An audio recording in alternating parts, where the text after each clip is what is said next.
Hello guys, welcome to story telling. आज मैं सुनाने जा रही हूँ एक बूढ़े बाप की स्टोरी।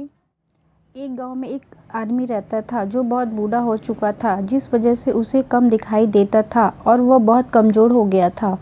इसलिए अपनी बची कुची ज़िंदगी अपने बेटे के साथ बिता सके, इसलिए शहर में रह रहे उसके बेटे के घर रहने चला गया। बेटा एक शहर के छोटे मकान में रहता था। मकान तो उसका छोटा था, लेकिन उसके अंदर की जो चीज़ें थी वह महंगी थी।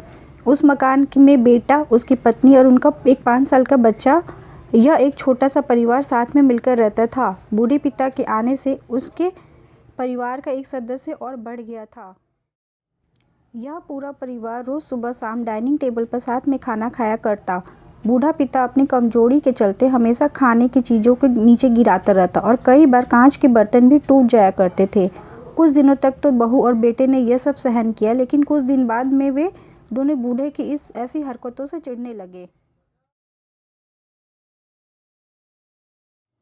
एक दिन बेटे ने कहा कि ऐसा कब तक चलेगा, हमें कुछ करना पड़ेगा। उसकी पत्नी भी इस बात से सहमत हुई। अगले दिन बेटा कहीं से एक पुराना मेज लेकर आया और घर के एक कोने में उसे लगा दिया और अपने पिताजी से कहा कि आप यहीं पर बैठकर खाना खा लिया कीजिए।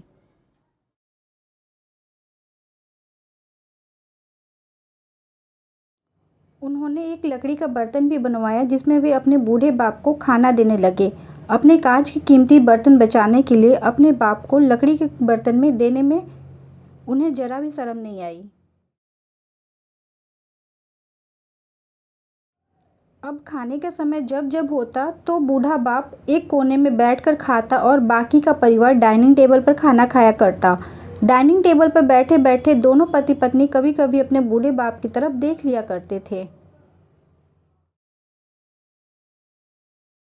बूढ़े बाप की आंखों में उन्हें आंसू भी नजर आते, मगर उन पर जैसे कोई असर ही नहीं होता। बूढ़े का पोता भी यह नज़ारा हमेशा देखता और वो अपने में ही खोया रहता था। एक दिन जब पति पत्नी डाइनिंग टेबल पर बैठकर खाना खा रहे थे, तब उनका बच्चा जमीन पर बैठकर कुछ कर रहा था। उन दोनों ने बच्चे के हाथ में लकड़ी का टुकड़ा देखा, लेकिन उन्हें कुछ समझ में नहीं आया कि बच्चा लकड़ी के टुकड़े के साथ क्या कर रहा है। बच्चे के पिता ने उससे पूछा कि बेटा आओ खाना खा लो, तुम नीचे बैठकर क्या कर रहे हो। तब बच्चे ने भोलेपन से कहा, अरे मम्मी पापा, मैं आप दोनों के लिए लकड़ी का बर्तन बना रहा हूँ, ताकि आप दोनों लोगों को जब आप बूढ़े हो जाओ तो मैं इसमें खाना दे सकूं।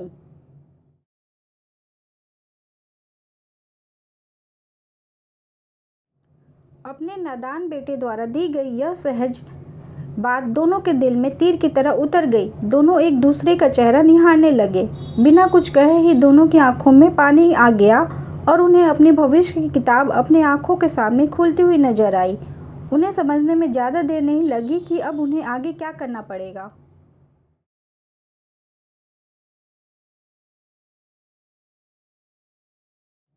अगले दिन कमरे के कोने से वह पुराना मेज हट गया और अब बूढ़ा पिता और बाकी का परिवार साथ में मिलकर फिर से खाना खाने लगे। बूढ़े की कमजोरी की वजह से हो रही गलतियां भी अब किसी को नहीं चिढ़ती थी। दोस्तों, यह कहानी हमें यह बताती है कि हर वह पत्ता जो आज हरा है वह कल सूखेगा और डाली से नीचे भी गिरेगा। इसलिए हमें अपने बड़े बूढ़ों का हमेशा ख्याल रखना चाहिए और हमें हमारे माता पिता और बुजुर्गों के साथ वैसा ही व्यवहार करना चाहिए जैसा हम चाहते हैं कि हमारे बूढ़े होने पर बाद हमारे बच्चे हमारे साथ करें। Thank you for watching story telling. आप हमें ज़रूर बताएं कि आपको ये स्टोरी कैसी लगी और कमेंट जरूर करें, लाइक एंड